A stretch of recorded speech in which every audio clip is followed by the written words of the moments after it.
どうもよろしくお願いします。高倉和也です。ゴジラ映画の見どころを語る動画、ゴジラ映画ここを見て、今回もよろしくお願いいたします。今回は1954年版の第1作目ゴジラとバーサスシリーズ最終作ゴジラ VS デストロイヤー、この2本の映画の関連についてのお話です。題しまして、ゴジラ VS デストロイヤーが描く悲観的文明論ということで、一作目のゴジラの中で描かれた未来への期待を VS デストロイヤーは完全に打ち砕いているという一つの解釈の仕方のお話です。この動画では一作目のゴジラで描かれた未来への期待とは何だったのか、まずその部分を明確にした上で VS デストロイヤーでそれがどのように否定されたのかをお話ししていきます。当然のことながらと言いましょうか、それぞれの作品のストーリー解説なんかはね、一切放棄していきますのでね、もうみんな知ってる体でお話をしていきます。もう厄介古参ムーブ超等でやっていきますので、よろしくお願いいたします。それではまずは1作目のゴジラで描かれた未来への期待とは何なのかというお話です。知っての通り、ゴジラには様々な象徴性だとか託されたテーマなどがありますが、こと1作目においてゴジラが象徴しているのは戦争と原水爆の恐怖だと思います。もはや説明の必要がないほどにですね、初代ゴジラの劇中の描写であるとか劇中のセリフは戦後10年を迎えようかという公開当時の社会をえぐるような戦争と原爆あるいは水爆、そして放射性物質による害悪というものを思い起こさせるものがありますよね。そしてゴジラ自身もそれらの被害者であることも重要です。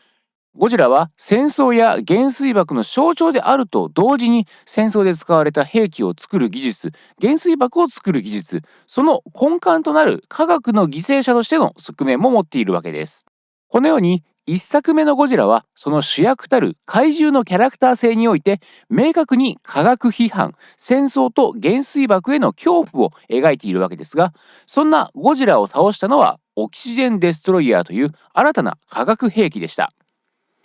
科学、化学ですね。大きな括りで言えば科学の一分野である技術で作られた新兵器でゴジラを倒すという結末は、科学批判と原水爆という新たな破壊兵器の恐怖を描いた作品としては少し矛盾するところもあるように思います。しかしこれこそがこの作品で描かれた未来への期待だと思うんですね。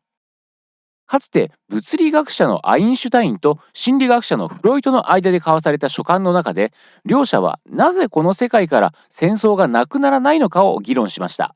手紙による議論の中でフロイトは、人間から攻撃的な本能を取り除くことはできそうもないけれども、文化あるいは文明の発達によって本能を抑制することはできるのではないかと語ります。一作目のゴジラが描いているのはまさにこの部分だと思うんですね。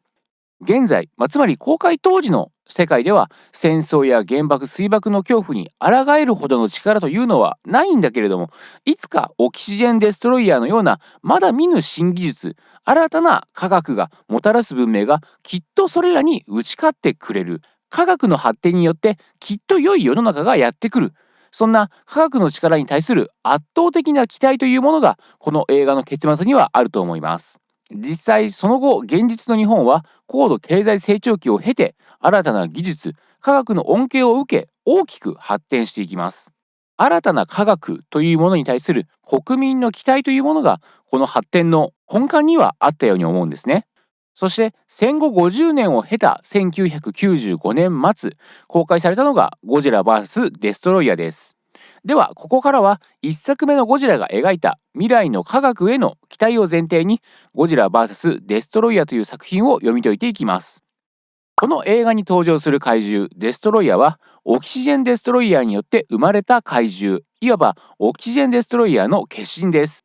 それはつまり一作目のゴジラの結末で期待を寄せられた未来を平和な世界にしてくれる新たな科学の象徴でもあるわけです。平和をもたらしてくれるはずだった未来の科学が数十年の時を経て目の前に現れた時、それは平和ではなく破壊をもたらす存在になっているわけですね。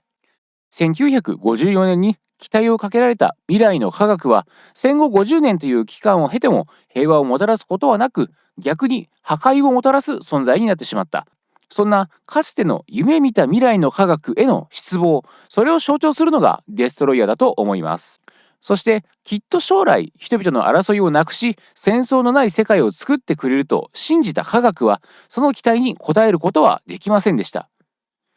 今のゴジラにはオキシジェンデストロイヤーすら無力という劇中のセリフにあるように、かつての希望であった科学の象徴たるデストロイヤーは戦争と原爆の象徴であるゴジラを倒すことはできませんでした。かつてフロイトが述べた文明の発展による戦争の抑制というものはこの1995年において未だ達成されていないことを示すものだと思います。では一方で戦争と原水爆の象徴であり科学の犠牲者であったゴジラはどう解釈できるでしょう。本作でのゴジラは体内ロシンの暴走によって核エネルギーを制御できない状態になっています。頻発する戦争とより強力になっていく核兵器を象徴する、まさに暴走する戦争と原水爆の象徴です。冷凍迷彩やスーパー X3 など劇中の科学力で被害を抑えることはできるんですけれども、根本的な解決はできていません。そして科学の犠牲者たるゴジラはその強力な力、原子力という名の科学によって自壊します。つまり暴走した科学によって戦争も原爆も意味をなさなくなってしまう。暴走する科学と戦争によって文明が崩壊する暗黒の未来、それを止める力は今の我々にも冷凍迷彩のような空想の科学の形をした未来の科学にもないことを暗示しているのではないでしょうか。そして消滅したゴジラの後を継ぐように復活するゴジラジュニア。ゴジラファンとしては感動的なシーンではあるんですけれども、この文脈で考えるとこのシーンは戦争と科学によって文明が崩壊したとしても人類はいつか再び戦争を始めるし、再び強力な破壊兵器を作るだろうということを示しているのではないでしょうか。以上がゴジラ VS デストロイヤーが描く悲観的文明論のお話でした。最後にここまでの話をまとめると、まず1作目のゴジラで描かれたのは未来の科学が平和をもたらしてくれるはずという期待だったわけですね。そしてその期待を VS デストロイヤーでは打ち砕き、結局未来の科学は戦争と原水爆に打ち勝つことはできず、むしろより破壊をもたらすものになってしまった。戦争と原水爆は暴走し、いずれ科学は文明を崩壊させる。そしていつかまた新たな戦争と破壊兵器が誕生するという非常に悲観的な内容となっていると思います。あまりにネガティブすぎるのでですね、少し明るい補足を入れておくと、この VS デストロイヤーにおける内容をさらに逆方向に打ち砕いたのがシン・ゴジラだと僕は思っています。シン・ゴジラではゴジラという未知の巨大生物に対して非常にリアリティを持って描かれる現代の技術によって対抗し、ゴジラを凍結する様子が描かれます。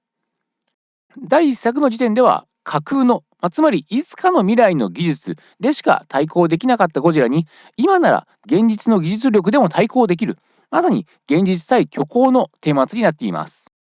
つまり今なら戦争や原水爆の恐怖に対してもその暴走を抑えるくらいはできるんじゃないのか、そのためなら世界は結託することができるんじゃないか、そういったことが描かれているわけですね。加えて今作の、つまりシン・ゴジラのゴジラから得られた科学的な知見というのは今後の世界をより発展させる可能性を秘めている。科学の犠牲になった被害者の苦しみを無意なものにすることなく、犠牲から立ち上がり未来への希望をつなぐ、そんな意味合いがこの映画にはあるんじゃないでしょうか。さて、そんなシン・ゴジラが公開されたのは2016年です。最初のゴジラが描いた戦争と原水爆の恐怖に打ち勝てる未来の科学、その力を今後我々は持つことができるのか。そしてこの部分を描くゴジラ作品が今後出てくるとしたら、それは悲観的になるのか、そうではないのか。